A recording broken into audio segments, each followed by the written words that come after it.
कल शाम को चौक में 2-4 ज़रूरी चीज़ें खरीदने गया था। पंजाबी मेवा फरोशों की दुकानें रास्ते में ही पड़ती थी। एक दुकान पर बहुत अच्छे रंगदार गुलाबी सेब सजे हुए नजर आए। जी ललचा उठा। आजकल शिक्षित समाज में विटामिन और प्रोटीन के शब्दों में विचार करने की प्रवृत्ति हो गई है। टोमेटो को पहले कोई सेंत में भी न पूछता था। अब टोमेटो भोजन का आवश्यक अंग बन गया है। गाजर भी पहले गरीबों के पेट भरने की चीज़ थी। अमीर लोग तो उसका हलवा ही खाते थे। मगर अब पता चला है कि गाजर में भी बहुत विटामिन होता है। इसलिए गाजर को भी मेज़ों पर स्थान मिलने लगा है।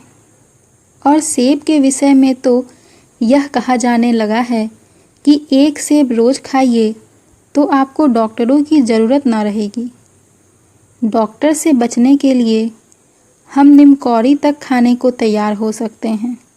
सेब तो रस और स्वाद में अगर आम से बढ़कर नहीं है तो घटकर भी नहीं।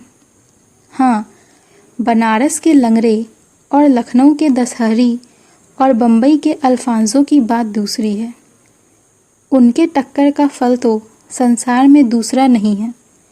मगर उनमें विटामिन और प्रोटीन है या नहीं, है तो काफ़ी है या नहीं, इन विषयों पर अभी किसी पश्चिमी डॉक्टर की व्यवस्था देखने में नहीं आई।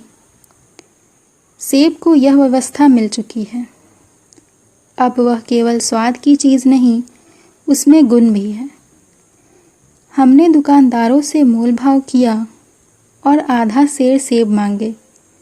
दुकानदार ने कहा, बाबूजी, बड़े मज़ेदार सेब हैं, खास कश्मीर से हैं, आप ले जाइए, खाकर तबीयत खुश हो जाएगी। मैंने रुमाल निकालकर उसे देते हुए कहा, चुन चुन कर रखना।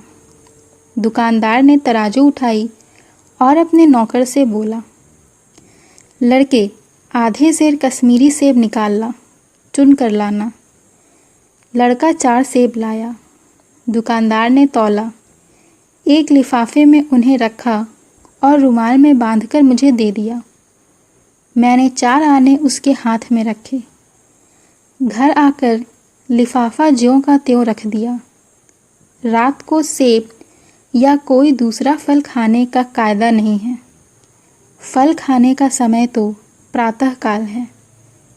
आज सुबह मुंह हाथ धोकर जो नाश्ता करने के लिए एक सेब निकाला तो सड़ा हुआ था। 1 रुपए के आकर का छिलका गल गया था। समझा रात को दुकानदार ने देखा ना होगा। दूसरा निकाला, मगर यह आधा सड़ा हुआ। अब संदेह हुआ, दुकानदार ने मुझे धोखा तो नहीं दिया है। तीसरा सेब निकाला। यह सड़ा तो ना था, मगर एक तरफ दबकर बिल्कुल पिचक गया था। चौथा देखा तो यूँ तो बेदाग था, मगर उसमें एक काला सुराख था, जैसा अक्सर बैरों में होता है। कांटा तो भीतर वैसे ही धब्बे, जैसे किरहे बेर में होते हैं।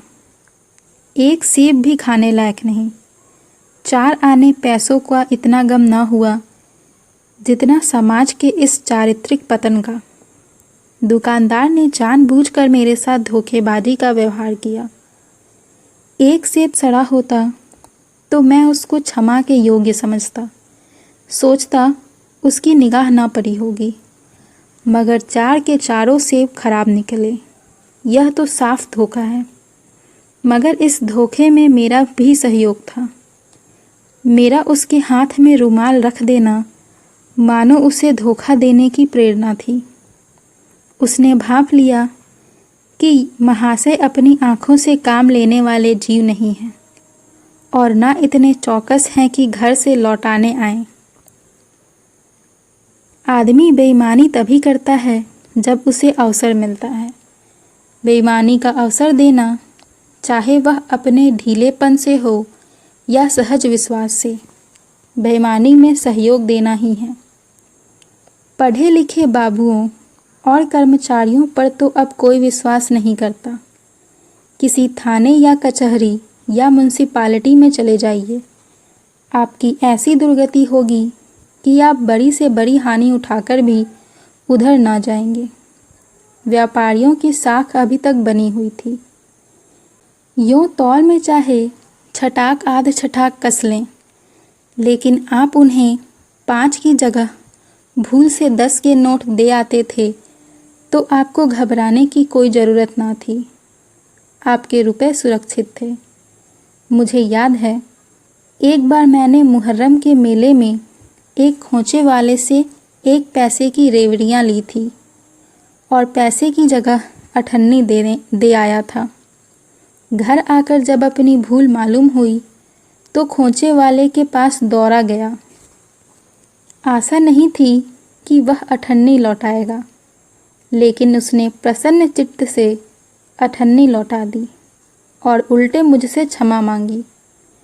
और यहाँ कश्मीरी सेब के नाम पे सड़े हुए सेब बेचे जा रहे हैं।